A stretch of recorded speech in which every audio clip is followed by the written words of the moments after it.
What's up, guys? It's me, JimmyaGeek.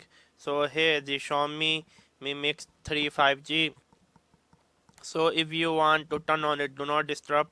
You just press the volume key, click this button. Now it turn on the do not disturb.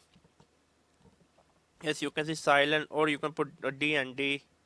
Sound silent or vibrant turn off.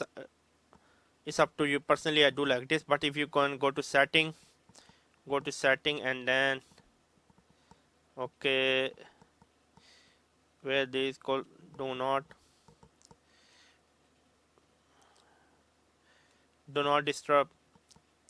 You can easily turn off everything for the notification, as you can see. Yeah, so it was me, Jimmy. Subscribe and